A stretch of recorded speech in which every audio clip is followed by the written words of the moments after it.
Dears, എൻ്റെ എല്ലാ മക്കൾക്കും ഏഗൺ ഫാമിലിയിലേക്ക് ഹാർദമായ സ്വാഗതം. ഞാൻ നിങ്ങളുടെ സ്വന്തം രചന മിസ്.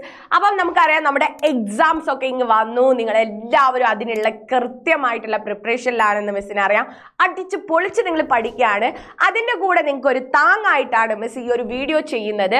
വീഡിയോ നിങ്ങൾ ആദ്യമായിട്ടാണ് കാണുന്നതെങ്കിൽ ലൈക്ക് ചെയ്യണം, ഷെയർ ചെയ്യണം. ചാനൽ ആദ്യമായിട്ടാണ് കാണുന്നതെങ്കിൽ സബ്സ്ക്രൈബ് ചെയ്യണം. അതിൻ്റെ അപ്പുറത്ത് അല്ലെ നമുക്ക് തൊട്ടടുത്തൊരു ബെല്ലിങ്ങനെ കുണുങ്ങി നിൽക്കുന്നുണ്ട്, അതൊന്ന് പോയിട്ട് ഇനേബിൾ ചെയ്ത് വെക്കുക. അപ്പോൾ നിങ്ങൾ സബ്സ്ക്രൈബ് ചെയ്യണം, ഷെയർ ചെയ്യണം, ലൈക്ക് ചെയ്യണം. മാക്സിമം നിങ്ങൾ എന്ത് ചെയ്യണം, ഈ ഒരു വീഡിയോ എല്ലാവരിലേക്കും എത്തിക്കണം. കാരണം അത്രത്തോളം നിങ്ങൾക്ക് എഫക്റ്റീവ് ആയിട്ടുള്ള അത്രത്തോളം ഇമ്പോർട്ടൻ്റ് ആയിട്ടുള്ള ഒരു കാര്യമാണ് മിസ് ഇവിടെ ചർച്ച ചെയ്യുന്നത്. നിങ്ങൾ എല്ലാവരും പറയുന്നതാണ് മിസ്സിൻ്റെ അടുത്ത്, മിസ്സേ ഞങ്ങൾക്ക് ഡിസ്കോഴ്സസ് അറിയുന്നില്ല, ഉപന്യാസം, ആസ്വാദനക്കുറിപ്പ്, താരതമ്യക്കുറിപ്പ് അതുപോലെ തന്നെ എന്താണ് മുഖപ്രസംഗം, ഇതൊന്നും എന്താണ് മിസ്സേ എഴുതാൻ വളരെയധികം ബുദ്ധിമുട്ടാണ്, ഇതെങ്ങനെയാ എഴുതേണ്ടത് ഇത്തരത്തിലുള്ള ഒരുപാട് സംശയങ്ങൾ എൻ്റെ കുഞ്ഞു മണികൾക്കില്ലേ.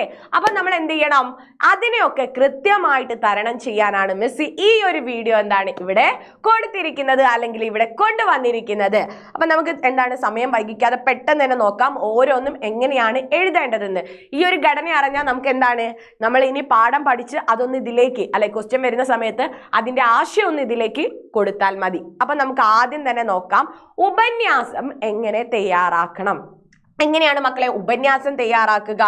എസ്സേ ആയിട്ട് നമ്മളോട് ചോദിക്കുന്നതാണ് ഉപന്യാസം തയ്യാറാക്കാൻ.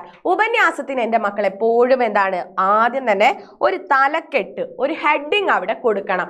നമ്മൾ എന്താണ് ഇപ്പം വാർദ്ധക്യമൊക്കെ ആണെങ്കിൽ പച്ചിലകളാകരുത് നാം, അതുപോലെ തന്നെ എന്താണ് ഫ്ലാറ്റ് സംസ്കാരം, എന്താണ് മാറുന്ന മലയാളി, അല്ലെങ്കിൽ മാറുന്ന കേരളം, ഇതൊക്കെ പറഞ്ഞിട്ട് എന്താണ് കേരള നമ്മുടെ ഈ കേരളക്കരയ്ക്ക് കൈരളിക്ക് വന്നിട്ടുള്ള മാറ്റങ്ങളെ കുറിച്ചൊക്കെ നമുക്ക് എന്താണ് ഇത്തരത്തിലുള്ള തലക്കെട്ടുകൾ കൊടുക്കാം. അപ്പോൾ ഏത് ഉപന്യാസം ചോദിച്ചാലും ആദ്യം കൊടുക്കേണ്ടത് എന്താണ്, തലക്കെട്ട് നമ്മൾ അവിടെ കൊടുത്തിരിക്കണം. തലക്കെട്ടിന് 1 മാർക്കാണ്, അതുകൊണ്ട് തലക്കെട്ട് നിർബന്ധമായിട്ടും കൊടുത്തിരിക്കണം. പിന്നെ നമ്മൾ എന്ത് ചെയ്യണം, ഗണ്ണിക തിരിച്ചിങ്ങനെ എഴുതണം, പാരഗ്രാഫ് തിരിച്ച്. ആദ്യം നമ്മൾ വിഷയത്തെക്കുറിച്ച് ചെറുതായിട്ട് പറയുന്നു, ആ വിഷയത്തിന്റെ പ്രാധാന്യം നമ്മൾ പറയുന്നു, പിന്നീട് എന്താണ് ആ വിഷയത്തിന് സമകാലിക ബന്ധം എന്താന്ന് പറയുന്നു. ഇത്തരത്തിൽ നമ്മൾ ആ വിഷയത്തെ എന്താണ് ഗണ്ണികയാക്കി കുറിച്ച് പറയുന്നു. നമുക്കറിയുന്ന കാര്യങ്ങളൊക്കെ നമ്മൾ അവിടെ ഉൾക്കൊള്ളിച്ചിരിക്കണം. പിന്നെ എന്താണ്, കാര്യങ്ങൾ ക്രമമായിട്ട് അവതരിപ്പിക്കണം. ആദ്യ പാരഗ്രാഫിൽ ഗണ്ണിക വിഷയസൂചന നൽകണം, വിഷയത്തിന്റെ പ്രാധാന്യം വ്യക്തമാക്കണം, സമകാലിക പ്രസക്തി വ്യക്തമാക്കണം. മിസ് ഈ പറഞ്ഞ കാര്യങ്ങളൊക്കെ തന്നെ നിങ്ങളുടെ സ്വന്തം നിരീക്ഷണങ്ങൾ, ആ ഒരു വിഷയവുമായി ബന്ധപ്പെട്ട് നിങ്ങളുടെ സ്വന്തം നിരീക്ഷണങ്ങൾ എന്താണ് നിങ്ങൾ അവിടെ ഉൾപ്പെടുത്തിയിരിക്കണം. ശീർഷകത്തിന് പുറമെ ഓരോ പാരഗ്രാഫിലും നിങ്ങൾക്ക് വേണമെങ്കിൽ എന്താണ് സബ് ഹെഡിങ് അതായത് ഉപശീർഷകങ്ങൾ നിങ്ങൾക്ക് കൊടുക്കാവുന്നതാണ്. അവസാനത്തെ പാരഗ്രാഫാണ് നമ്മുടെ ഉപസംഹാരം. ആ ഉപസംഹാരോടെ പറഞ്ഞിട്ട് നമ്മൾ എത്രയും പെട്ടെന്ന് ഇതിനൊരു പരിഹാരം കണ്ടില്ലെങ്കിൽ മനുഷ്യന്റെ വംശം തന്നെ എന്താണ് ഇല്ലാതാകുന്ന ഒരു അവസ്ഥയിലേക്കാക്കും നാം പോകുന്നത് എന്ന അങ്ങനെ എന്തെങ്കിലും ഒരു എന്താണ് മുന്നറിയിപ്പൂടെ കൊടുത്തിട്ട് നിങ്ങൾക്ക് അവസാനിപ്പിക്കാം. ഈ രീതിക്ക് വേണം നിങ്ങളുടെ ഉപന്യാസം. അപ്പോൾ ഒരു തലക്കെട്ട് വേണം, ഒരു ആമുഖം വേണം, പിന്നെ എന്താണ് ആ വിഷയത്തെക്കുറിച്ച് നിങ്ങൾക്ക് അറിയുന്ന കാര്യങ്ങൾ വേണം, സമകാലിക വിഷയം വേണം, അവസാനം നിങ്ങളുടെ സ്വന്തം നിരീക്ഷണങ്ങളൂടെ ഉൾപ്പെടുത്തി സമൂഹത്തിന് എന്തെങ്കിലും ഒരു മുന്നറിയിപ്പ് നൽകുന്ന രീതിക്ക് നിങ്ങൾക്ക് എന്ത് ചെയ്യാം, കൺക്ലൂഡ് ചെയ്യാം, അങ്ങനെ ഒരു ഉപസംഹരിക്കാം. ഈ രീതിക്കാണ് എൻ്റെ മക്കള് എന്തെഴുതേണ്ടതാ, ഉപന്യാസം എഴുതേണ്ടത്. അങ്ങനെയാണെങ്കിൽ നമ്മൾ എങ്ങനെ ആസ്വാദനക്കുറിപ്പ് എഴുതും? ചിലപ്പോൾ നമുക്ക് കത്ത് തരാം, അല്ലെങ്കിൽ കവിത തരാം. ഇതിനൊരു ആസ്വാദനക്കുറിപ്പ് തയ്യാറാക്കാനായിരിക്കും നമ്മളോട് പറയാം. അപ്പൊ ആസ്വാദനക്കുറിപ്പ് തയ്യാറാക്കുമ്പോഴും നമുക്ക് എന്ത് വേണം, തലക്കെട്ട് വേണമെങ്കിൽ നമുക്ക് കൊടുക്കാവുന്നതാണ്. ആ കവിതയുടെയോ നമുക്ക് അത് വായിച്ചിട്ട് മനസ്സിലായ ആശയം വെച്ചിട്ടോ നമുക്ക് തലക്കെട്ട് കൊടുക്കാം. പിന്നെ കഥാകാരനെ കുറിച്ച് ചെറുതായിട്ട് നമ്മൾ പറയണം. കഥയാണെങ്കിൽ കഥയുടെ പ്രമേയം നമ്മൾ ചുരുക്കി പറയണം. പിന്നെ കഥയുടെ അവതരണ രീതി വ്യക്തമാക്കണം. ലളിതമായിട്ടാണോ, അല്ലെങ്കിൽ എന്താണ് ഒരു ഭൂതകാലത്തിൽ നിന്ന് വർത്തമാന കാലത്തിലേക്ക് പോകുന്നതാണോ, അല്ലെങ്കിൽ ഒരു കുഞ്ഞിൻ്റെ സംഭാഷണത്തിലൂടെയാണോ പോകുന്നത്, എങ്ങനെയാണോ കഥ അവതരിപ്പിച്ചിരിക്കുന്നത് ആ അവതരണ രീതി നമ്മൾ അവിടെ വ്യക്തമാക്കണം. പിന്നെ അതുപോലെ തന്നെ കഥ നിങ്ങൾക്ക് ഇഷ്ടപ്പെട്ടിട്ടുണ്ടോ? ആ ഇഷ്ടപ്പെടാനുള്ള കാരണം എന്തായിരിക്കും? ചിലപ്പോൾ നിങ്ങൾക്ക് അതിലെ ഭാഷാ ശൈലി ആയിരിക്കാം, ചിലപ്പോൾ എന്താണ് ആ കഥ നമുക്ക് ഇതുമായിട്ട് മുന്നേ വായിച്ചതുമായിട്ടായിരിക്കാം, അല്ലെങ്കിൽ സമൂഹത്തിൽ അത്രത്തോളം എന്താണ് അത്രത്തോളം ഇമ്പോർട്ടൻ്റ് ആയിട്ടുള്ള ഒരു വിഷയത്തെക്കുറിച്ചായിരിക്കാം അത് ചർച്ച ചെയ്യുന്നത്. പിന്നെ സവിശേഷ പ്രയോഗം അല്ലെ ഔചിത്യം വ്യക്തമാക്കണം. ഇഷ്ടപ്പെട്ട കഥാപാത്രങ്ങളും കഥയിലെ മുഹൂർത്തങ്ങളും അവ ഇഷ്ടപ്പെടാനുള്ള കാരണവും നമ്മൾ അവതരിപ്പിക്കണം. സമാനമായ രചനകൾ വായിച്ചിട്ടുണ്ടെങ്കിൽ അവയെക്കുറിച്ച് നമ്മൾ പറയണം. അതുമായിട്ട് റിലേറ്റ് ചെയ്യുന്ന മറ്റ് നിങ്ങൾ സ്റ്റോറീസോ അങ്ങനെ എന്തെങ്കിലും വായിച്ചിട്ടുണ്ടെങ്കിൽ അതും എന്ത് ചെയ്യണം? അവിടെ പരാമർശിക്കണം. ഏത് തരത്തിൽ നമ്മെ അത് സ്വാധീനിക്കുന്നു എന്ന് നമ്മൾ വ്യക്തമാക്കണം. കഥയുടെ സമകാലിക പ്രസക്തി, ഇന്ന് ആ ഒരു കഥയ്ക്ക് എന്താണ് കാലിക പ്രസക്തി ഉണ്ടോ എന്ന് നമ്മൾ വ്യക്തമാക്കണം. സ്വന്തം നിരീക്ഷണങ്ങളോട് ഉൾപ്പെടുത്തിയിട്ട് വേണം ഇത് അവസാനിപ്പിക്കാൻ. ഇനി ഒരു കവിതയാണെങ്കിലും ഇതേമാതിരി തന്നെ കവിതയെക്കുറിച്ച് നിങ്ങൾ ചെറുതായിട്ട് പരാമർശിക്കണം. ആ കവിത എന്താണ് ആശയം നൽകുന്നതെന്ന് നമ്മൾ പറയണം. പിന്നെ അതുപോലെ തന്നെ ഇഷ്ടപ്പെട്ട വരികൾ നിങ്ങൾക്ക് എടുത്തെഴുതാം. ആ വരികൾ ഇഷ്ടപ്പെടാനുള്ള കാരണം നിങ്ങൾക്ക് പറയാം. ചിലപ്പോൾ അതിലെ പ്രയോഗമായിരിക്കാം, അല്ലെങ്കിൽ വരികളിലെ താളഭംഗിയായിരിക്കാം, അതുപോലെ തന്നെ ഈ വരികൾ മറ്റെന്തിനോടെങ്കിലും ഉപമിച്ചതായിരിക്കാം. അങ്ങനെ നിങ്ങൾക്ക് ആ വരികൾ ഇഷ്ടപ്പെടാനുള്ള കാരണം നിങ്ങൾക്ക് അവിടെ വ്യക്തമാക്കാം. പിന്നെ അക്ഷരാവർത്തനം വരുന്ന വരികൾ അല്ലെ വാക്കുകളുടെ വരികൾ നിങ്ങൾക്ക് പറയണം. പ്രാസങ്ങൾ, ആദ്യാക്ഷരപ്രാസം, അന്ത്യാക്ഷരപ്രാസം, ദ്വിതീയാക്ഷരപ്രാസം തുടങ്ങിയവയുണ്ടെങ്കിൽ അത് നിങ്ങൾ വ്യക്തമാക്കണം. സവിശേഷ പ്രയോഗങ്ങൾ ഉണ്ടെങ്കിൽ നിങ്ങൾ അത് പറയണം. പിന്നെ എന്താണ് സമാന കവിതകൾ പരാമർശിക്കണം. കവിതയുടെ സമകാലിക പ്രസക്തി വ്യക്തമാക്കണം. സ്വന്തം നിരീക്ഷണങ്ങൾ കൂടെ നിങ്ങൾ അവിടെ ഉൾപ്പെടുത്തണം. അങ്ങനെയാണെങ്കിൽ നമുക്ക് എന്ത് കിട്ടും? അല്ലെ 6 മാർക്കാണെങ്കിൽ 6 മാർക്ക് കിട്ടും, 4 മാർക്കാണെങ്കിൽ 4 മാർക്ക് കിട്ടും. ഇനി കഥാപാത്ര നിരൂപണം ചിലപ്പോൾ നിങ്ങളോട് ചോദിക്കാം. റാഹേലിൻ്റെയോ അതുപോലെ തന്നെ മർക്കോസ് ചേട്ടൻ്റെയോ ഒക്കെ കഥാപാത്ര നിരൂപണം. ഇനി 9ാം ക്ലാസ് ഒക്കെ ആണെങ്കിൽ നിങ്ങൾക്ക് എന്താണ് നമുക്ക് പഠിക്കാനുള്ള ഏതാണ്? ബുദ്ധൻ്റെ ഉപദേശത്തിലാണെങ്കിലോ, അല്ലെങ്കിൽ അതേ പ്രാർത്ഥനയിലുള്ള തേന്മാവിൻ്റെ, അല്ലെങ്കിൽ എന്താണ് വെള്ളച്ചാട്ടത്തിൻ്റെ ഇടിമുഴക്കത്തിൽ പൊറ്റക്കാടിനെ കുറിച്ചോ, അങ്ങനെ ആരുടെയെങ്കിലുമൊക്കെ എന്താണ് നമുക്ക് കഥാപാത്ര നിരൂപണങ്ങൾ അല്ലെ 10ാം ക്ലാസ്സിലൊക്കെ ആണെങ്കിൽ എങ്ങനെയാണ് കഥാപാത്ര നിരൂപണം ഒരു മസ്റ്റ് ക്വസ്റ്റ്യൻ ആണ്. പക്ഷെ എന്താണ് നമുക്ക് പ്രതീക്ഷിക്കാം അല്ലെ ഇപ്രാവശ്യത്തെ ക്വസ്റ്റ്യൻ പേപ്പർ എങ്ങനെയായിരിക്കും നമുക്കറിയില്ല. എന്തായാലും കഥാപാത്ര നിരൂപണം ചോദിച്ചാൽ മാർക്ക് അതിൽ പോകരുത്. ആദ്യം നിങ്ങൾ എന്ത് ചെയ്യണം? കഥാപാത്രത്തിന്റെ പേര് നിങ്ങൾ തലക്കെട്ടായിട്ട് കൊടുക്കാം. എന്നിട്ട് കൃതിയെക്കുറിച്ച് പറയണം അല്ലെ. പാഠം, ഏത് പാഠത്തിലെ കഥാപാത്രമാണ്, ആരാണ് ആ പാഠം എഴുതിയത് അല്ലെ, എന്താണ് ആ പാഠത്തിന്റെ പ്രത്യേകത, പിന്നെ അതുപോലെ തന്നെ ഇതിലെ കേന്ദ്ര കഥാപാത്രമാണ് അല്ലെ ഇന്ന വ്യക്തി എന്ന് പറഞ്ഞ് നിങ്ങൾ തുടങ്ങണം. എന്നിട്ട് കഥയിലെ ആ ഒരു സ്ഥാനം നിങ്ങൾ വ്യക്തമാക്കണം. നായകനാണോ, പ്രതിനായകനാണോ, കർഷകനാണോ, അങ്ങനെയുള്ള ആ ഒരു സ്ഥാനം, അദ്ദേഹത്തിന്റെ സ്ഥാനം നമ്മൾ വ്യക്തമാക്കണം. പിന്നെ കഥാപാത്രത്തിന് എന്തെങ്കിലും രൂപമുണ്ടെങ്കിൽ രാജാവോ അല്ലെ കർഷകനോ അല്ലെങ്കിൽ എന്താണ് ഒരു വേലക്കാരനോ, അങ്ങനെ എന്താണോ അയാളുടെ രൂപം, തൊഴിൽ, ഭാവം, ഇതൊക്കെ നമ്മൾ എന്ത് ചെയ്യണം? നെക്സ്റ്റ് എന്താണ് അവിടെ പരാമർശിച്ചിരിക്കണം. പിന്നെ മറ്റ് കഥാപാത്രങ്ങളുമായുള്ള ബന്ധം എന്താണെന്ന് പറയണം. സ്വഭാവ സവിശേഷതകൾ നമ്മൾ പറയണം. കഥാപാത്രം കഥാഗതിയെ എങ്ങനെ സ്വാധീനിക്കുന്നു എന്ന് പറയണം. കഥാപാത്രം നമ്മളിൽ ചെലുത്തുന്ന സ്വാധീനം വ്യക്തമാക്കണം.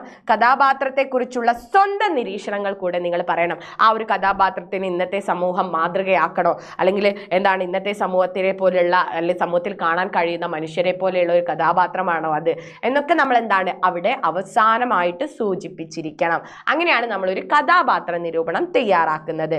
ഇനി ഒരു പ്രസംഗമോ പ്രഭാഷണമോ തയ്യാറാക്കാൻ പറഞ്ഞാൽ നമ്മൾ അവിടെ തന്നെ ഇതൊരു പ്രസംഗമാണ് അല്ലെ പ്രഭാഷണമാണ്, പറയുന്നതാണ് എന്നുള്ളത് നമ്മുടെ മനസ്സിലേക്ക് ആദ്യം വരണം. അതുകൊണ്ട് തന്നെ അവിടെ എന്താണ് ഒരു സംബോധനയിൽ നമ്മൾ തുടങ്ങണം. മാന്യ സദസ്സിന് വന്ദനം, നമസ്കാരം, ഇങ്ങനെ ഏതെങ്കിലും വെച്ച് നിങ്ങൾക്ക് എന്താണ് തുടങ്ങാം അല്ലെ. നമ്മൾ വേദിയിൽ ഇന്ന് പ്രസംഗിക്കുന്നതാണ് അല്ലെ, മാന്യ സദസ്സിന് വന്ദനം അല്ലെ നമസ്കാരം വെച്ച് തുടങ്ങാം. പിന്നെ വിഷയത്തിന്റെ അല്ലെ വിഷയ സൂചന നമ്മൾ അവിടെ കൊടുക്കണം അല്ലെ. ഇന്ന വിഷയത്തെക്കുറിച്ചാണ് ഞാൻ ഇവിടെ സംസാരിക്കാൻ വന്നിരിക്കുന്നത്, ഇന്ന വിഷയത്തിലുള്ള എൻ്റെ ചില നിരീക്ഷണങ്ങളാണ് ഞാൻ നിങ്ങൾക്ക് മുമ്പിൽ എന്താണ് തുറന്ന് കാണിക്കുന്നത്, അങ്ങനെ എന്തെങ്കിലും പറഞ്ഞെന്താണ് ആ വിഷയത്തെക്കുറിച്ച് നമ്മൾ അവിടെ സൂചിപ്പിക്കണം.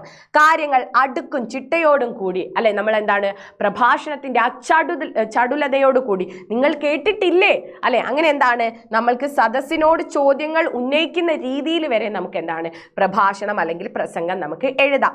വിഷയത്തിന്റെ ഇന്നത്തെ പ്രസക്തി വ്യക്തമാക്കണം. പ്രസ്തുത വചനങ്ങൾ ആരെങ്കിലുമൊക്കെ പറഞ്ഞിട്ടുള്ള കോട്ടിങ്സ് ഒക്കെ നമുക്ക് അവിടെ കൊടുക്കാവുന്നതാണ്. സ്വന്തം നിരീക്ഷണങ്ങൾ അല്ലെ, ഇത്ര എന്താ പറയുക വർഷം മുതൽ ഇത്ര വർഷമായപ്പോൾ ഇന്ന മാറ്റങ്ങൾ ഉണ്ടായി, അപ്പൊ നമ്മൾ കണ്ടറിഞ്ഞ കേട്ടറിഞ്ഞ നമ്മുടെ അറിവുകളൊക്കെ എന്താണ് നമുക്ക് ആ പ്രഭാഷണം പ്രസംഗത്തിൽ ഉൾപ്പെടുത്താം. ഏറ്റവും ഏറ്റവും അവസാനം നമ്മൾ എന്താണ് നന്ദി നമസ്കാരം പറഞ്ഞിട്ട് വേണം അവസാനിപ്പിക്കാൻ. ഓക്കെ, ക്ലിയർ അല്ലേടാ? ഇനി മുഖപ്രസംഗം അഥവാ എഡിറ്റോറിയൽ, അത് കേൾക്കുമ്പോൾ തന്നെ നമ്മുടെ മനസ്സിൽ വന്നോളണം ഇതൊരു പത്രാധിപൻ എഴുതുന്നതാണ്. അല്ലെ, നമ്മളാണ് ഇവിടെ പത്രാധിപർ, ഒരു പത്രത്തിന്റെ ചീഫ് എഡിറ്ററോ പത്രാധിപരോ എഴുതുന്നതാണ്. അപ്പൊ അതുകൊണ്ട് തന്നെ എന്താണ് ആ ഒരു വിഷയത്തെക്കുറിച്ച് നമുക്ക് അത്രയ്ക്ക് അറിയാം. അല്ലെ, ഇവിടെ സാഹിത്യ ഭാഷയൊന്നും നമുക്ക് വേണ്ട. എന്താണോ ആ വിഷയം അത് സമൂഹത്തിന്റെ മുഖ്യധാരയിലേക്ക് എത്തിക്കുക എന്നുള്ളതാണ് നമ്മുടെ ലക്ഷ്യം. അപ്പൊ ആ വിഷയത്തിന്റെ പ്രാധാന്യം, ഗുണം, ദോഷം, അതുപോലെ തന്നെ അത് സമൂഹത്തിൽ ചെലുത്തുന്ന സ്വാധീനം, ഇതൊക്കെ കൃത്യമായിട്ട് കണക്കുകളൊക്കെ എന്താണ് ഉൾപ്പെടുത്തിയിട്ട് നമ്മൾ അങ്ങ് പറഞ്ഞാൽ മതി. അത്രയേ ഉള്ളൂ നമ്മുടെ മുഖപ്രസംഗം. അപ്പൊ നല്ലൊരു തലക്കെട്ട് നിങ്ങൾ കൊടുക്കണം. പത്രത്തിൽ വാർത്തകൾ കാണല്ലേ, അതുപോലെ തന്നെ നല്ലൊരു തലക്കെട്ട് കൊടുക്കണം. പിന്നെ ഗണ്ണിക തിരിക്കണം.